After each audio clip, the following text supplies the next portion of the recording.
राजस्थान के भूगोल प्लेलिस्ट में आपका स्वागत है। तो जैसा कि अपने सिंचाई परियोजना, बांध एवं नहर परियोजना तक क्लियर कर लिया है, तो हम नेक्स्ट टॉपिक अपना जो है वो है जल संरक्षण तकनीकें। छोटा सा टॉपिक है, 5 बनने का, अभी क्लियर कर लेते हैं। ठीक है। जल संरक्षण, जल संरक्षण की तकनीक, अन्य महत्वपूर्ण बिंदु। ठीक है। तो पहले आता है अपन ए पे, जल संरक्षण पे। व्यर्थ बहते हुए पानी को रोकने व उपयोग में लिए जाने वाले पानी का सीमित उपयोग करना जल संरक्षण या जल प्रबंधन कहलाता है। ठीक है। अब आते हैं जल संरक्षण की तकनीक। तो परंपरागत तकनीक और आधुनिक तकनीक। परंपरागत तकनीक: नाड़ी, टोबा, बावड़ी, झालरा, खडीन, बैरी, कुई, टाका या कुंड, जोहड़, तालाब, झील। और आधुनिक तकनीक: बांध, नहर, बूंद बूंद एवं फवारा तकनीक और डिग्गी। परंपरागत तकनीक पढ़ते हैं।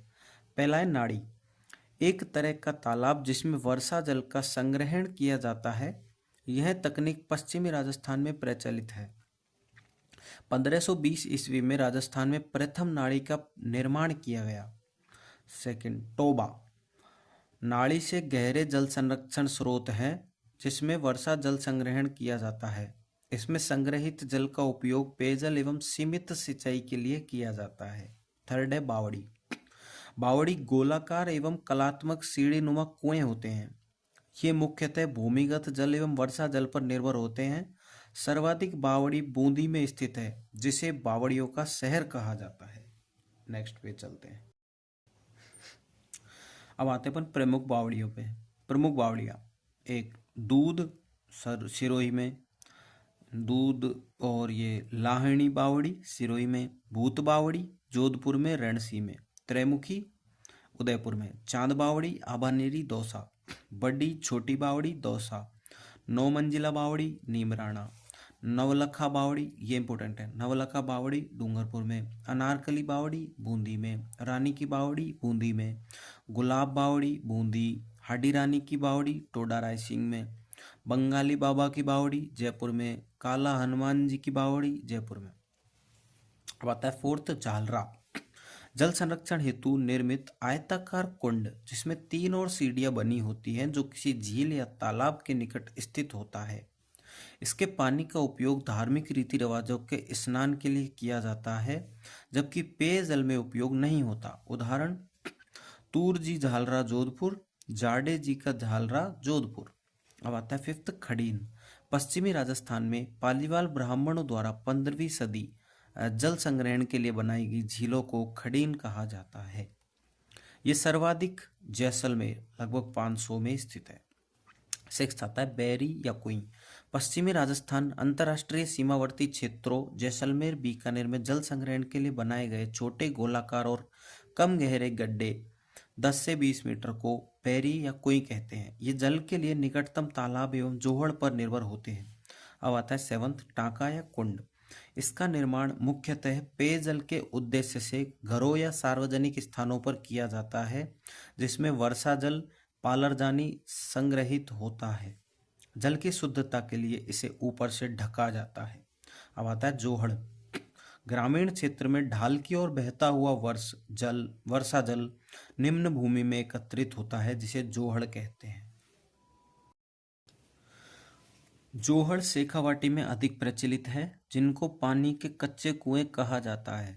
नोट, जोहड़ पद्धति को पुनर्जीवित करने का श्रेय श्री राजेंद्र सिंह अलवर को जाता है।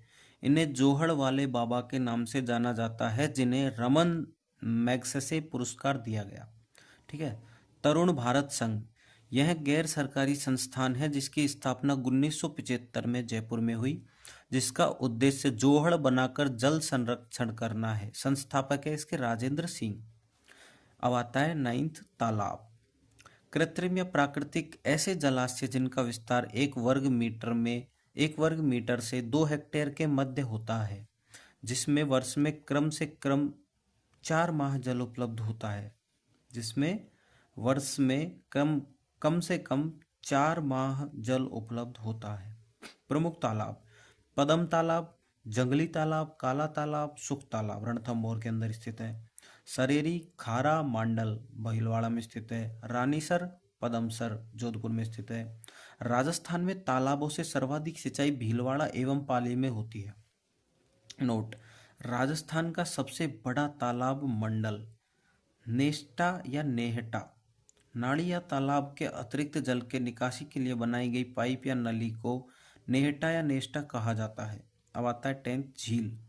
वर्षा जल नदी जल पर निर्मित जल बेसिन जो मुख्यतः चारों ओर स्थलीय भाग से घिरे रहते हैं उसे झील कहते हैं। राजस्थान में सर्वाधिक झीलें उदयपुर में है। नोट: राष्ट्रीय झील संरक्षण परियोजना की शुरुआत 2001 में हुई। इसमें राजस्थान की छह झीलें शामिल हैं: फतेह सागर, पिछोला, आना सागर, पुष्कर, नक्की और मानसागर। बजट केंद्र का तो 60 और राज्य का 40। अब आती है आधुनिक विधियां। डैम या बांध परियोजना: बहते हुए व्यर्थ पानी को रोककर विभिन्न उद्देश्य सिंचाई, पेयजल, जल विद्युत को पूरा करने के लिए डैम का प्रयोग किया जाता है। नहर: राजस्थान में नहरों द्वारा सर्वाधिक सिंचाई श्री गंगानगर में होती है। अब आता है फव्वारा, बूंद बूंद सिंचाई तकनीक। राजस्थान में नर्मदा नहर क्षेत्र में इस तकनीक को अनिवार्य रूप से लागू किया गया है। इस तकनीक को इजराइल से ग्रहण किया गया है। अब आता है 4th, डिग्गी। यह उत्तरी राजस्थान में नहरों पर निर्भर कृत्रिम कुंड होते हैं जो मुख्यतः खेतों में निर्मित होते हैं। अब आता है अन्य महत्वपूर्ण बिंदु। प्रमुख योजना एवं अभियान। स्वजल धारा योजना शुरुआत 2002। केंद्र सरकार द्वारा ग्रामीण क्षेत्रों में पेयजल आपूर्ति हेतु शुरू। अब आता है 2nd, जल स्वावलंबनम योजना। शुरुआत 27 जनवरी 2016 वार्दनखेड़ी झालावाड़ से। उद्देश्य ग्रामीण क्षेत्रों में तालाब एवं कुएं के जल स्तर में सुधार, चारागाहों का विस्तार, कृषि उत्पादन को बढ़ावा। यह योजना 4 चरणों में चलाई गई। प्रथम चरण 27 जनवरी 2016, फिर द्वितीय 9 दिसंबर 2016, तृतीय 9 दिसंबर 2017, चतुर्थ 3 अक्टूबर 2018। अब आती है मुख्यमंत्री जल स्वावलंबन योजना 2.0। शुरुआत 2024-25। इसके अंतर्गत अगले 4 वर्षों में 20,000 गांवों में 5 लाख जल संरचनाओं का निर्माण, जिनका बजट 11,200 करोड़ रुपए होगा।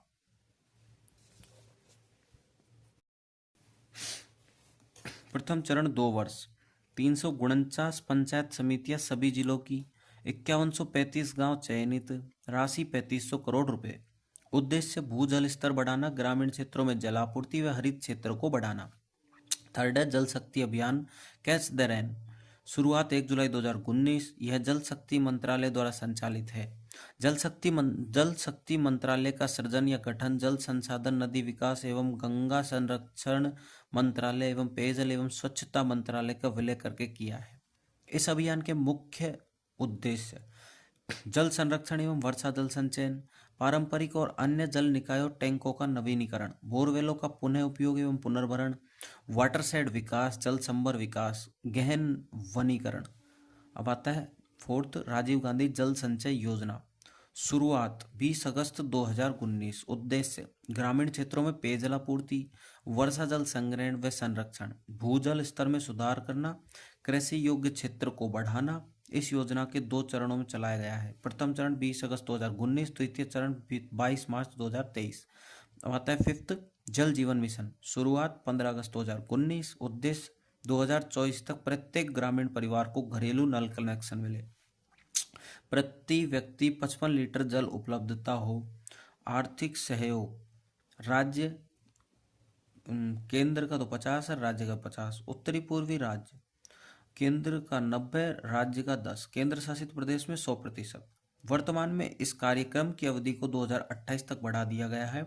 नोडल मंत्रालय जल शक्ति मंत्रालय। अटल भूजल योजना। शुरुआत 1 अप्रैल 2020। सहयोग भारत सरकार, विश्व बैंक 50-50। नोडल विभाग भूजल विभाग।